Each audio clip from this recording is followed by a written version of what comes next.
Hey, welcome to the Price Sell Paint podcast. Today we're going to talk to Ty Brown from Littleton, Colorado, and we are going to learn a bunch about how the last 3 years have gone for him, his incredible growth, the insights that he's bringing to his business from his previous experience as a business owner, and just ultimately how he streamlined his business to move towards hiring a sales rep and tackling that incredibly important milestone. So tune in. We are going to have some fun talking to Ty. Welcome to Price Sell Paint, the go-to podcast for painting contractors and sales professionals in the painting industry. Hosted by industry experts Jon Bryant and Michael Murray. This podcast is proudly powered by PaintScout, your partner in painting success. All right, what's up, everybody? Welcome back to the Price Sell Paint podcast. We have a fun guest today, Ty Brown from Littleton, Colorado. Ty, thanks for being on the podcast.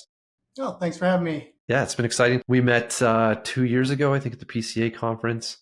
I was impressed by your story. I've been impressed by kind of where you guys have gone over the last 2.5 years of business, maybe 3, depending on how you frame it. I'd love to hear about your story kind of in your own words. So Expo, I remember that conversation we had, the Sherwin-Williams dinner. I sat down and I think we chatted for a good hour and a half, maybe. There's some tequila involved, so it's hard to really frame the not time. on my end, but on your end. But yeah, on my end there was. Michael, I think you have a similar story about meeting Jon. Didn't you originally meet Jon at Expo as well? We did. We met over breakfast, so there's a little bit less tequila, but for sure. We met in Phoenix 2020, right before COVID. Yeah. So well, it was great. It was great. And I don't think I've told you this, but after we chatted that night, both got up and said, "Oh, I'm going to go off and mingle." And I went directly to my car, directly to my hotel, and downloaded everything I've learned from you in that conversation. Oh, thanks, man. And that was one of the biggest struggles for me at my first Expo, is like I would just go back to my room at night and my head was spinning. I could not sleep. Yeah, to share my story, I started initially, I've been in kind of executive management in the action sports world for about 20 years. So my background's in business. Painted a summer or two when I was younger, really wanted to get out of the grind.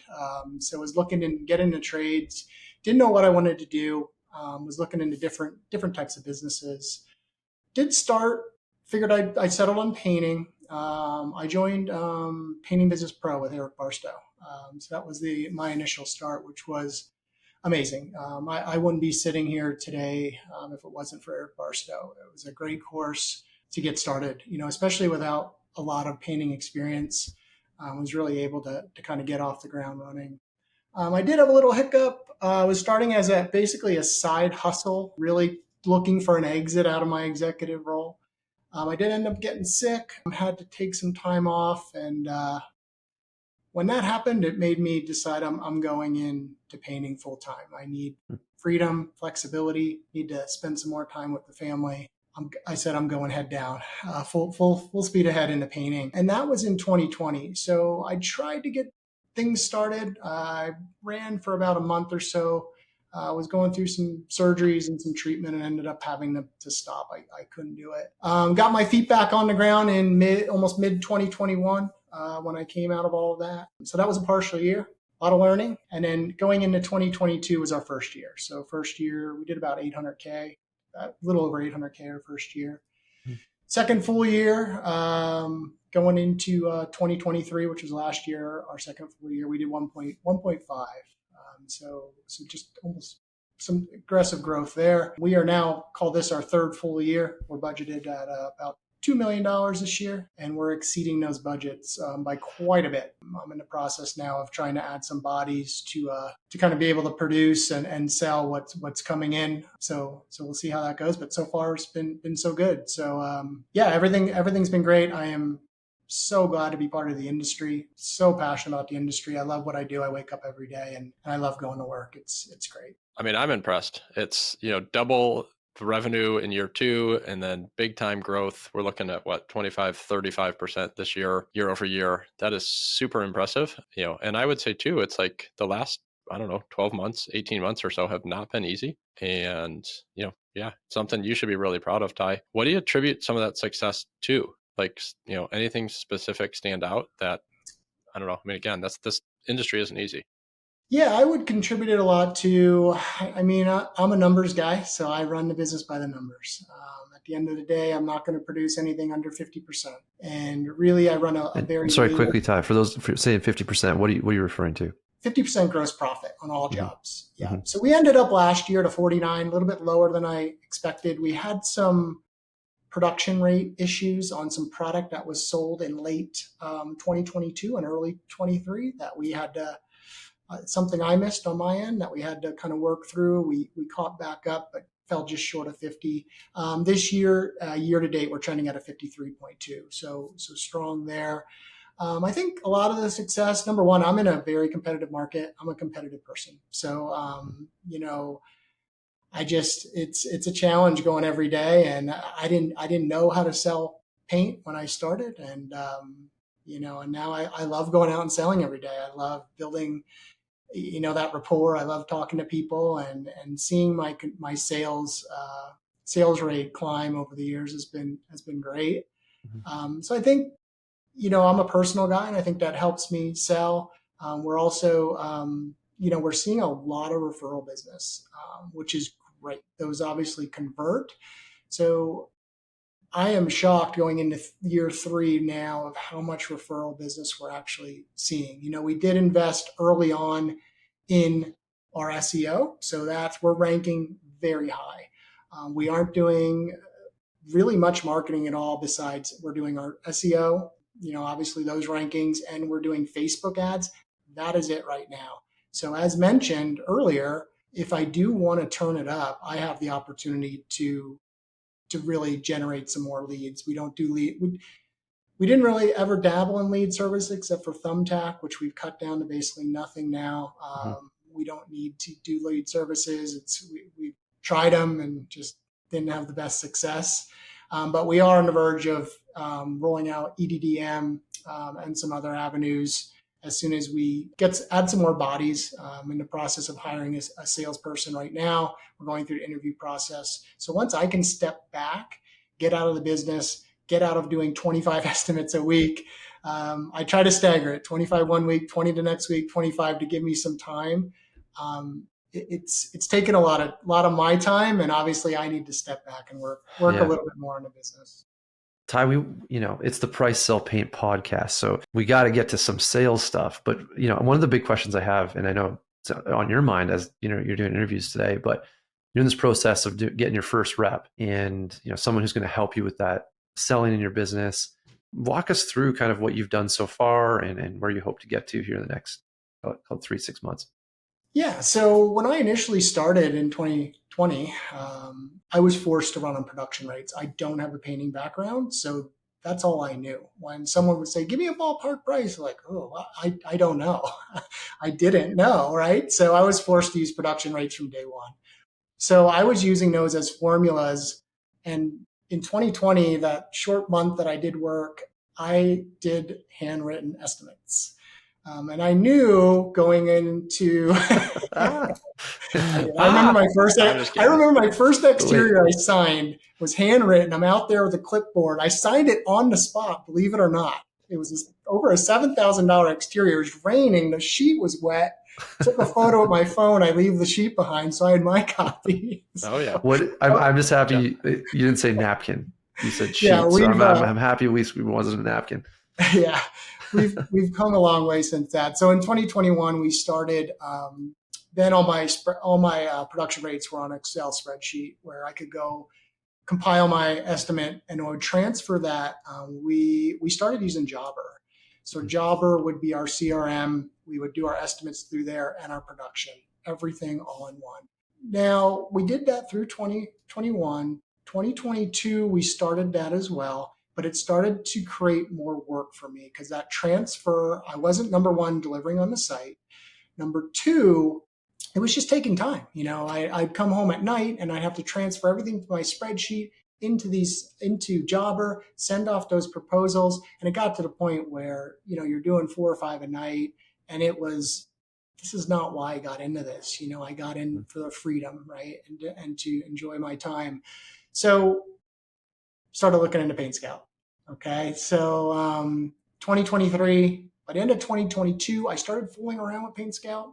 We started running similar side-by-side comparisons. So I would do an estimate on my spreadsheet and I do an estimate on PaintScout, and really got to the point where I felt comfortable of, okay, we're set here. We're ready to go. So it was early 2023 when we made the switch fully to PaintScout. I put a lot of time in the winter of 2022 into getting it totally dialed out. I am very comfortable right now to hand that off to someone. It is literally impossible to screw up an estimate with the production rates. And I've been fine tuning them obviously throughout the course of the year. The biggest thing that jumps out to me, and from going from 2021 to 2022 to 2023, we were running at about a 40 to 41% sales conversion rate. So the amount of estimates that would actually book. In 2023, when we switched to PaintScout, that number jumped to 50%. We didn't change pricing. It was just full on. It was presenting on site. It was sending a perfect proposal. And don't get me wrong, we didn't present 100% on site, but I had a rule that if I didn't present it on site, I had to have it out that evening, right? We wouldn't let it go more than a day. The rule this year is if I don't present it on site, it needs to be within 15 minutes if I leave there in my truck. Okay? Because you work so hard on building that rapport with the client. You're there, you put your time in, and then you leave and they don't get it for a day or so, and they forget about Ty Brown. Like, we got an estimate. Who's this guy? We don't. And all of a sudden they have a bunch of estimates, and all that work just gets thrown out the door. So that is great, being able to have it fine-tuned, going out where I'm not coming home at night. I'm not working on estimates. Now the 1 or 2 hours that I do at night, say when the kids go to bed, it's more like admin stuff, taking care of that kind of stuff. But all my estimates are done by the time I get home. So that's been great. And again, I think that really added to that spike in the sales conversion rate. Everything you've mentioned there is the reason why PaintScout exists. It's all the pain points I had. I want to enjoy my life. I need freedom. I wasn't happy writing bids out at night. And you know what? Those things you mentioned about delivering on site and something that's professional, like a professional proposal that resonates with your customer and builds brand, that's what wins you work, right? Yes. Like people forget this, that like the urgency of someone wanting a price, and then you decide you can't get it back to them for a couple of days.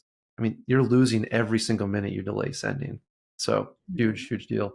Yeah, and it's really helped us obviously with follow-ups as well. So, we follow up. I get a call in there, follow up a call, and I kind of stagger that. It's like, we're still waiting for an estimate. We're still waiting for another estimate. We're still waiting. And they wait. And finally gets to the point where like, listen, if we don't get it from this other guy tomorrow, we're going with you. And it's almost by default, right? So delivering it on site, I'm not a pushy sales guy, number one. I don't like when I am pushed, but it's all about, I'm presenting on site, running through it, asking if they have any questions.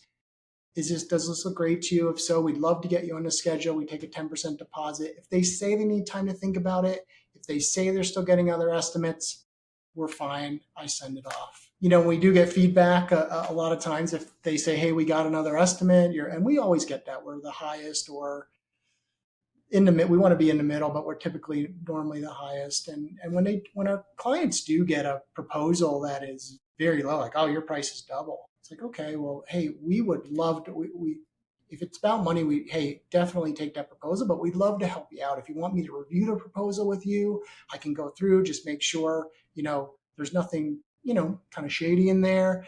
And we do that for clients, right? So, and most of those clients that we start reviewing that end up signing with us because they see the difference in the proposal. They say it's 2 coats, but it's not. It's really 1 coat. It's a wet on wet. We're doing a 2 coat wet on dry. Or, I'll be reviewing a proposal with someone. I'm like, hey, check back in. Did you guys get any feedback or from your, like, you know what? He got kind of weird and he never called me back and he disappeared. So we're going to go with you, So once they start questioning them, right? So, but yeah, I'm not a pushy sales guy.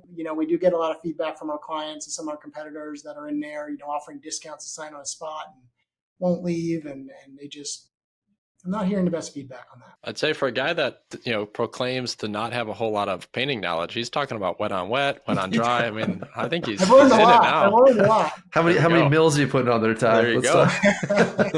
You know what's funny, John? After the I'm blanking. Oh, PaintScout X, right? Mm-hmm. So I started listening to. You might need to correct me. You can't teach a kid how to ride a bike at a seminar. Yeah. And they talk about in there, like, just play dumb, like don't act like you know everything. Like, say, oh, well, let me check in, like stuff like that. And I'm like, listening, I was like, that's weird.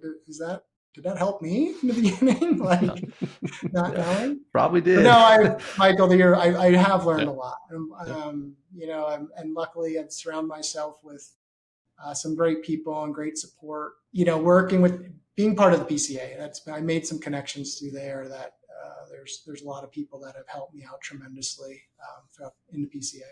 Yeah, big shout out to PCA. I mean, I think they have such great resources. I feel like every year it's just getting better and better. And yeah, I've been to a handful of expos now, and I mean, the content's great. The connections, the networking, all that kind of fun stuff, for sure. Ty, I want to spend some time. So I think you mentioned it a few minutes ago. You're coming up on a big milestone in your business.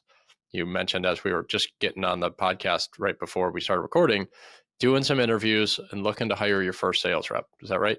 That is correct. Yeah. And so I just want to talk, like, first of all, like, talk about maybe that hiring process. What are you looking for? And like, how is the, looking for a sales rep gone so far throughout this interviewing? It's been challenging.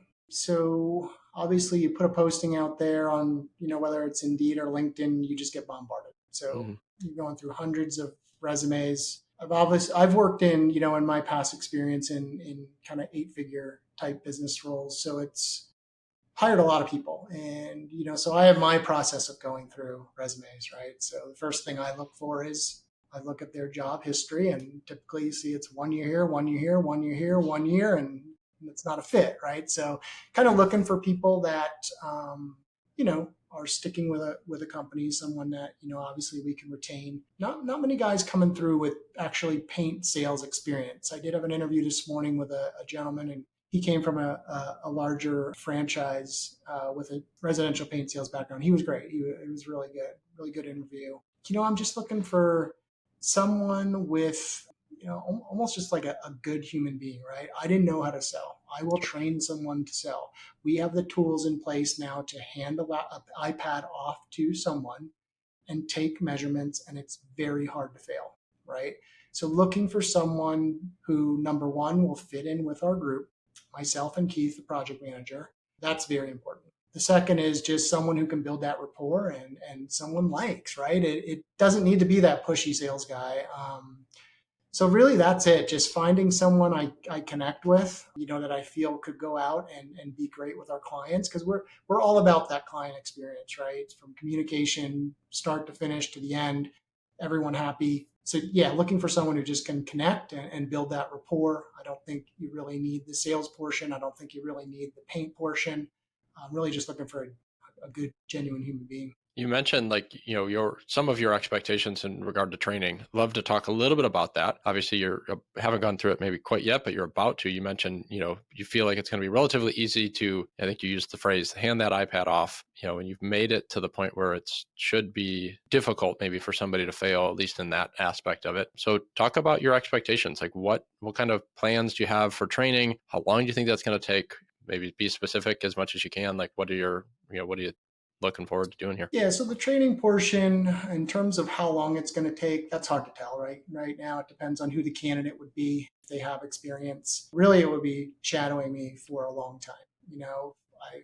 Hopefully a month, possibly. Mm-hmm. And running through that process, I would eventually start putting them out on smaller ones, and I would keep the big ones for now. But really, it's, for me, the way I visualize training, it would be a day or two here running through our systems and PaintScout. It's really like, okay, go into PaintScout, you're creating a new estimate, everything's automated, it's already in there waiting for you. From the time a lead comes in, it's automated.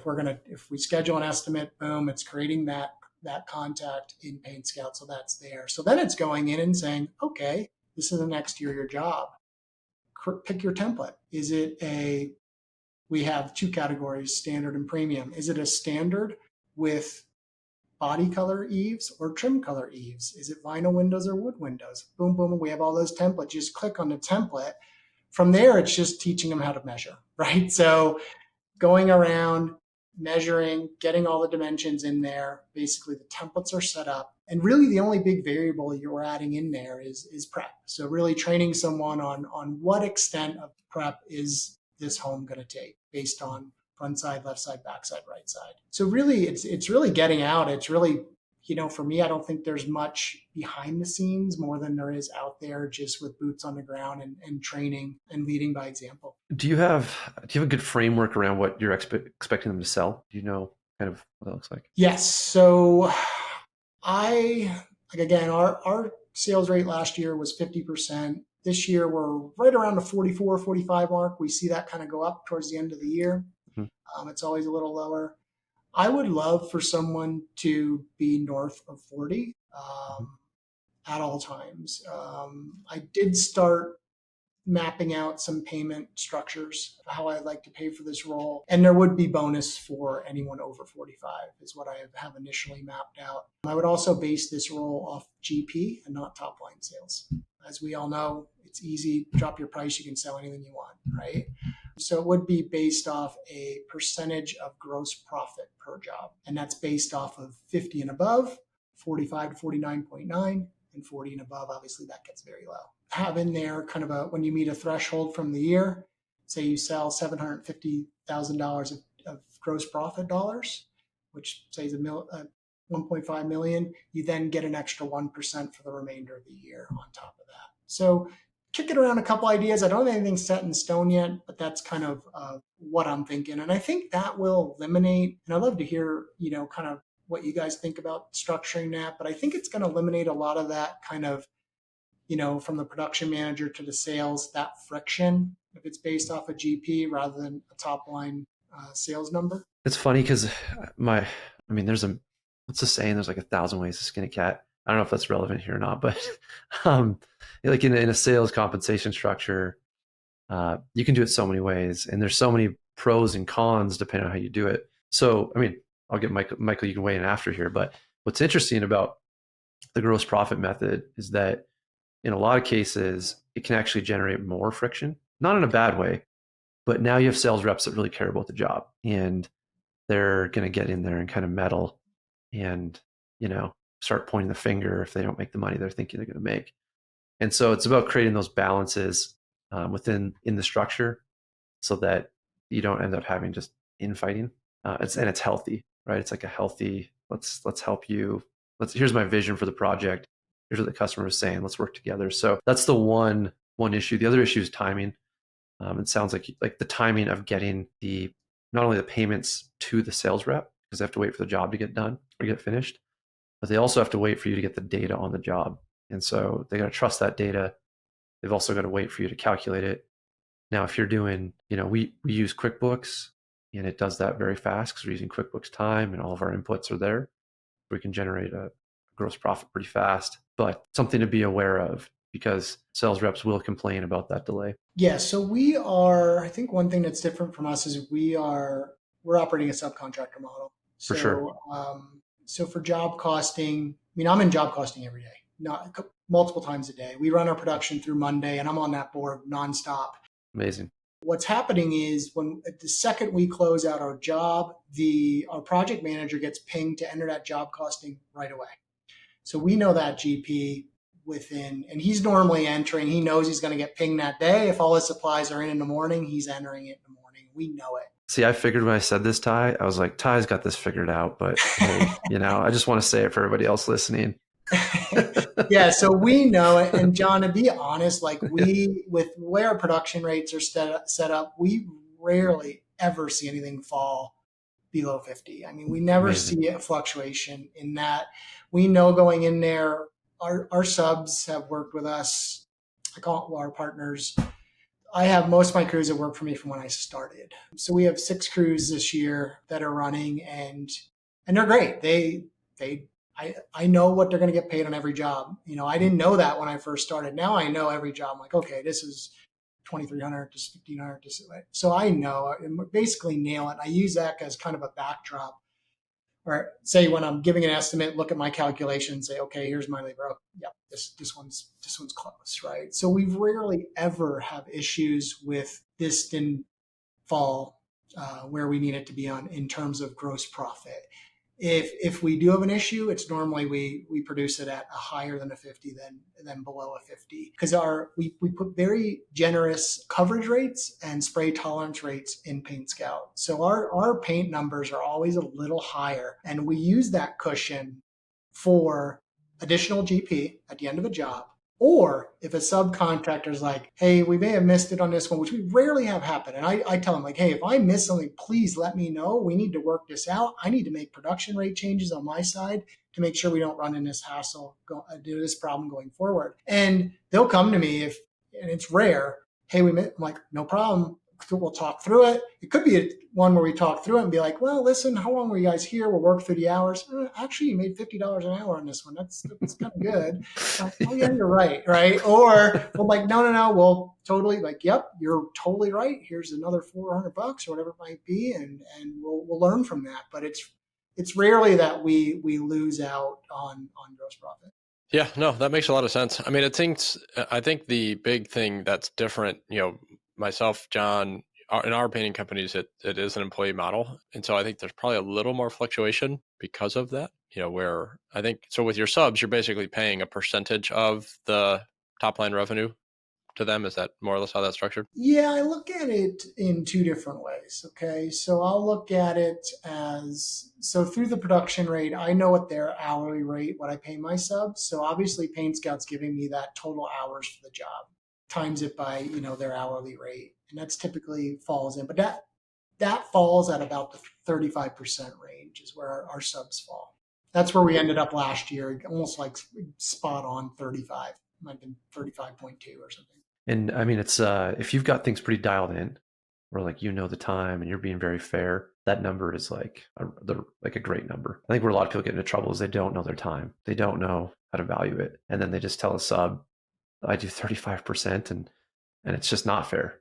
And so it's figuring out how to like get that balance. That's really, really important, because then it can be good for everybody. That's what we want. Ty, I want to switch gears a little bit. So one of the things that you had told us about in the prep form is you talked about like professionalism and processes coming more and more into the painting industry. And it sounds like you've experienced that yourself. You talked about the handwritten estimates. I'm a recovering, my hand still hurts from writing, 12 to 15 years of handwritten carbonless form estimates.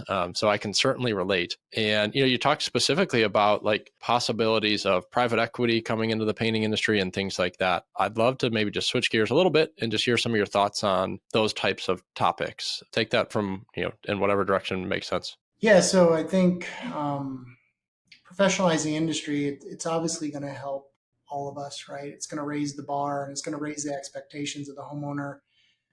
And it's going to help eliminate some of those, let's just call them trucking the trucks, right? And it's interesting, in Albuquerque, when Nick threw that stat out about the average lifespan of a painting company being 1.57 years, I was blown away. But it kind of makes sense, right? To your point, a lot of people aren't looking at their costing. They aren't aren't doing job costing job by job.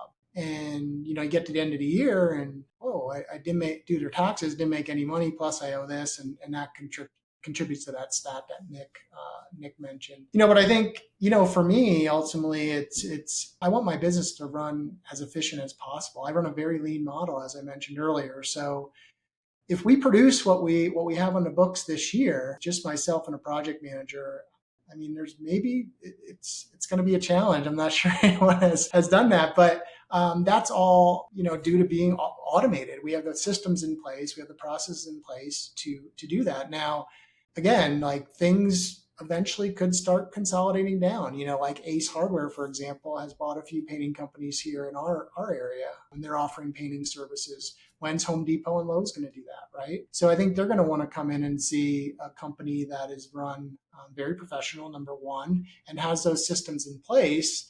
That's kind of turnkey. You have your staff. They don't have to get their hands dirty. There's, okay, this thing's running. It's good. Let's just keep it as is. And obviously that will pay off with the multiples, and that's the biggest thing is driving those multiples up. And I think, by having the proper processes in place, by being automated, that's obviously the key. Do you envision that being part of your exit strategy? Love to one day. Yeah. I still think about where I want to be. I just, don't need to be too big. I just like healthy net profit. That's at the end of the day, that's really all that matters. And that's most of the time, the only thing that really matters in a sale. Being at $10 million with a low net, I could run a $4 million with a strong net and be in a better place. I don't know if do you mind sharing, you don't have to get into the real specifics, but maybe even like some targets or give us some ranges. Like when you say a strong net or a low net, like talk again, give us some like broad strokes. What are we talking about here? Well, from what I feel the standard is in the industry is about 7%. Okay. Which I think is low, but we ended up last year just shy of 30 out of 29. Our goal this year is 30. It's a little low right now. Obviously, the first few months of the year, it's tough. You're fighting to keep your head above water with the slow months. But, we're at a 24 right now, 23.8, I think, last time when I looked. So for early season, that's strong. And again, we have a goal of 30. Now, adding some bodies this year, hey, that might take a little hit. We'll probably see, next year, obviously, with adding some more top line revenue. But I think a target number would just be, if I could stay north of 20, I'd be happy. So I guess one more just follow-up question. What do you think is the big difference, right? If you said industry like norm, let's just use that as the phrase, is around like that 7% number and you're 3 to 4 times that, like why? What's the difference? Give us some of the secret sauce there. Maybe somebody's listening there in that like 7 to 10 range. What are some things that they might look to change? Well, I think it has a lot to do with our business model with subcontractors as well. So we don't have any overhead, right? So we talk a lot in the PCA industry about GP. And a lot of guys, you sell it, it's great. We all need to get to 50 plus, right? But we also need to talk about net. Net's what, sleep well over net at night. Net pays the bills, right? So I think there is a problem with buying trucks, having buildings, all that kind of stuff, adding bodies. I was listening to something the other day about someone was doing, someone on a podcast or something of a painting business that was doing $40K a month. That business had strong GPs, but they had an estimator, a sales rep, production manager, and a scheduler or admin person. I'm like, whoa, that's where, hey, that GP sounds great, but I just can't see that being sustainable with that overhead. So again, like what can be automated, or what kind of resources can you do? Like I could easily have an admin sitting in the office right now. I don't. So I have a system in place where we use an IVR system for our phones. I answer every call. Okay. If I'm on an estimate and I can't answer the call, it's forwarded to an answering service. So no call goes to voicemail. Every call is answered. That answering service has our call scripts, has our booking page. They book, they know our minimum job size, they vet and qualify candidates. So that's one thing that, you can eliminate some overhead. Do you really need that admin position? And I think, yeah, depending on what level you get to, depending what systems you have in place, that matters. Like for me, I do all our QuickBooks, right? So I have experience in QuickBooks. So I don't need to hire an accountant to do QuickBooks. I do have an accountant that all they do is my end of month reconciliation. That's it. And my taxes at the end of the year. But I'm coding. I come from a background where I have a stack of invoices on my desk every week, and I want to sign every invoice. I want to see where all money is being spent and question that. And I still love doing that now. It doesn't take me a lot of time. I have 3 days of my week with little blocks to just code my expenses in QuickBooks, and I see everything that's coming in. So yeah, to answer that question, I think it's just, I have to laugh when I see it's the end of the year and you guys are like, oh, our taxes are here. We got to spend some money and go buy trucks. And what are you going to buy this year? I'm like, you're still spending that money. It's getting around some taxes, but at the end of the day, you're still spending it. So I think it's, we're looking at GP, but really, it comes down to overhead, controlling your head count, working on efficiencies and processes to boost that net profit. Thank you for sharing, man. Those are obviously, you're running your business very efficiently and growing. So I think there's a lot of things I'm hoping people can take out of this conversation. And so we thank you for your time. we're going to wrap it up here. Thank you so much for tuning in. If you stayed till the end, you definitely should like and subscribe because obviously you found value. So just makes sense. We'd love to keep the conversation going. And we thank you, Ty, for being here. Awesome. Thanks for having me, John. Thank you. Keep crushing it. Nice job.